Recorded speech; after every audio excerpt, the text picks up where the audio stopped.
साहित्यकृती या ठिकाणी आपण भेट दिलेल्या आहेत. त्याचबरोबर अभिजात मराठीच्या आजच्या या दिवसाचं सन्मान चिन्हही आपण माननीय पंतप्रधान महोदयांच्या हाती सुपूर्द केलेलं आहे.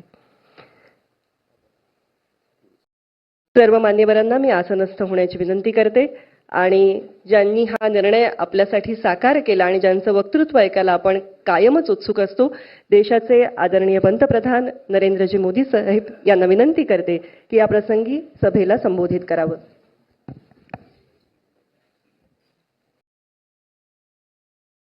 महाराष्ट्र के गवर्नर श्री पी राधाकृष्णन जी, मुख्यमंत्री श्रीमान एकनाथ शिंदे जी,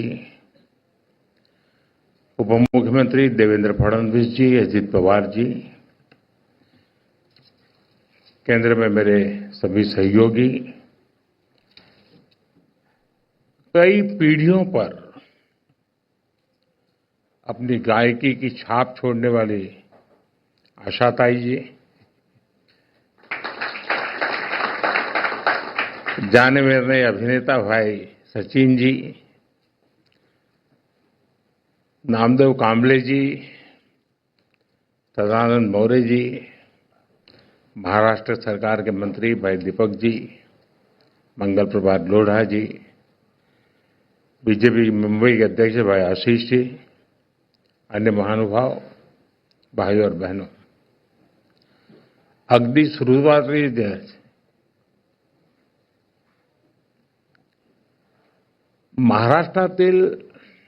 महाराष्ट्राबाहेरील आणि सर्व जगातील मराठी भाषक मंडळीचे मराठी भाषेला अभिजात भाषा म्हणजे क्लासिकल लँग्वेजचा दर्जा मिळाल्याबद्दल अतिशय मनापासून अभिनंदन करतो.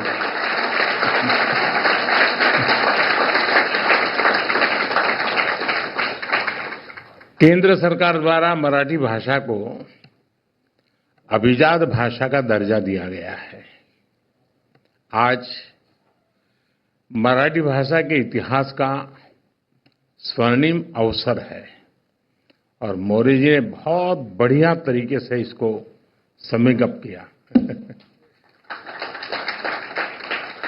इस निर्णय का, इस पल का महाराष्ट्र के लोगों को, मराठी बोलने वाले हर व्यक्ति को दशकों से इंतजार था. मुझे खुशी है कि महाराष्ट्र का ये सपना पूरा करने में कुछ करने का सौभाग्य मुझे मिला. आज खुशी के इस पल को साझा करने के लिए मैं आप सबके बीच हूं. मराठी के साथ बंगाली, पाली, प्राकृत और असमिया भाषाओं को भी क्लासिकल लैंग्वेज का दर्जा दिया गया है. मैं इन भाषाओं से जुड़े लोगों को भी बधाई देता हूं. साथियों, मराठी भाषा का इतिहास बहुत समृद्ध रहा है. इस भाषा से ज्ञान की जो धाराएं निकली, उन्होंने कई पीढ़ियों का मार्गदर्शन किया है और वो आज भी हमें रास्ता दिखाती है. इसी भाषा से संत ज्ञानेश्वर ने वेदांत चर्चा से जन जन को जोड़ा. ज्ञानेश्वरी ने गीता के ज्ञान से भारत की आध्यात्मिक प्रज्ञा को पुनर्जागृत किया. इसी भाषा से संत नामदेव ने भक्ति मार्ग की चेतना को मजबूत किया. इसी तरह संत तुकाराम ने मराठी भाषा में धार्मिक जागरूकता का अभियान चलाया और संत चोखा मेला ने सामाजिक परिवर्तन के आंदोलन को सशक्त किया. आज महाराष्ट्र आणि मराठी धर्म वाढविण्या थोर संतान मी साष्टांग दंडवत करतो. मराठी भाषेला हा दर्जा संपूर्ण देशाने छत्रपती शिवाजी महाराज यांना त्यांच्या राज्याभिषेकाच्या 350व्या वर्षात केलेला मानाचा मुजरा आहे.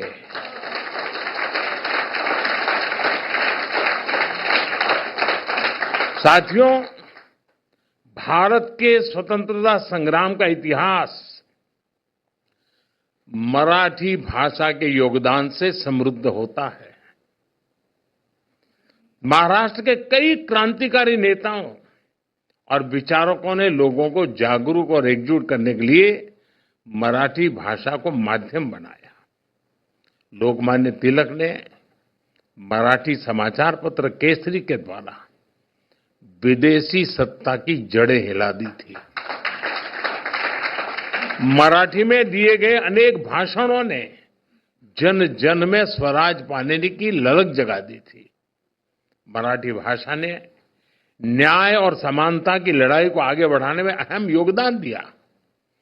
गोपाल गणेश अगरकर ने अपने मराठी समाचार पत्र सुधारक द्वारा सामाजिक सुधारों के अभियान को घर घर तक पहुंचाया.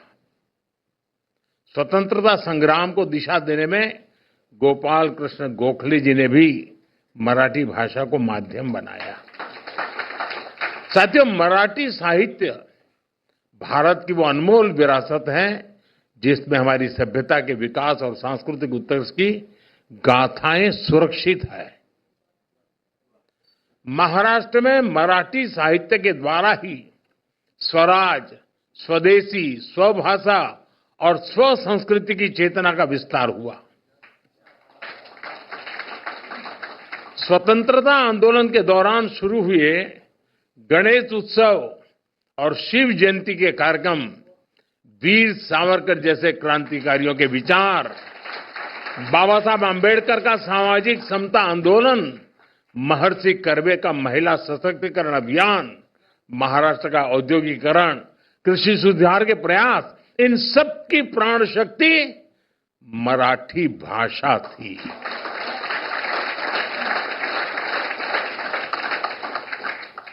हमारे देश की सांस्कृतिक विविधता मराठी भाषा से जुड़कर और समृद्ध हो जाती है. साथियों, भाषा सिर्फ बातचीत का माध्यम नहीं होती. भाषा का संस्कृति, इतिहास, परंपरा और साहित्य से गहरा जुड़ाव होता है. हम लोक गायन पोवाड़ा का उदाहरण ले सकते हैं. पोवाड़ा के माध्यम से छत्रपति शिवाजी महाराज और दूसरे नायकों की शौर्य गाथाएं कई सदियों के बाद भी हम तक पहुंची है. ये आज की पीढ़ी को मराठी भाषा की अद्भुत देन है. आज जब हम गणपति पूजा करते हैं तो हमारे मन में स्वाभाविक रूप से शब्द गूंजते हैं, गणपति बापा मोरया. ये केवल कुछ शब्दों का जोड़ नहीं है, बल्कि भक्ति का अनंत प्रवाह है. यही भक्ति पूरे देश को मराठी भाषा से जोड़ती है. इसी तरह श्री विठ्ठल के अभंग को सुनने वाले भी स्वतः मराठी से जुड़ जाते हैं. साथियों, मराठी भाषा को ये गौरव दिलाने के लिए मराठी साहित्यकारों, लेखकों, कवियों और असंख्य मराठी प्रेमियों ने लंबा प्रयास किया है. मराठी भाषा को क्लासिकल लैंग्वेज की मान्यता के रूप में कई प्रतिभाशाली साहित्यकारों की सेवा का प्रसाद मिला है. इसमें बाळ साथी जांभेकर, महात्मा ज्योतिबा फुले, सावित्रीबाई फुले, कृष्णाजी प्रभाकर खाडिलकर, केशव सूत, श्रीपाद महादेव माटे, आचार्य अत्रे, शांताबाई शेडके, गजानन दिगंबर माडगूळकर, कुसुमाग्र जैसी विभूतियों का योगदान अतुलनीय है. मराठी साहित्य की परंपरा केवल प्राचीन ही नहीं बल्कि बहुआयामी है. विनोबा भावे, श्रीपाद अमृत डांगे, दुर्गाबाई भागवत, बाबा आमटे, दलित साहित्यकार दया पवार, बाबा साहब पुरंदरे जैसी कई हस्तियों ने मराठी साहित्य में महत्वपूर्ण योगदान दिया है। मैं आज मराठी की सेवा करने वाले पुरुषोत्तम लक्ष्मण देशपांडे, पुला देशपांडे कहूं तब लोग समझते हैं,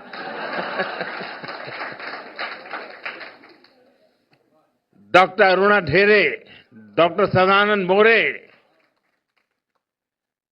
महेश एलकुंचवार, साहित्य अकादमी पुरस्कार विजेता नामदेव कांबळे समेत सभी साहित्यकारों के योगदान को भी याद करूंगा। आशा बागे, विजय राजाध्यक्ष, डॉक्टर शरण कुमार लिंबाळे, नाट्य निर्देशक चंद्रकांत कुलकर्णी जैसे कई दिग्गजों ने वर्षों से इसका सपना देखा था। सत्यविजय न्यूज चॅनल संपादक मल्लय्या स्वामी या चॅनलला लाईक करा, शेअर करा, सबस्क्राईब करा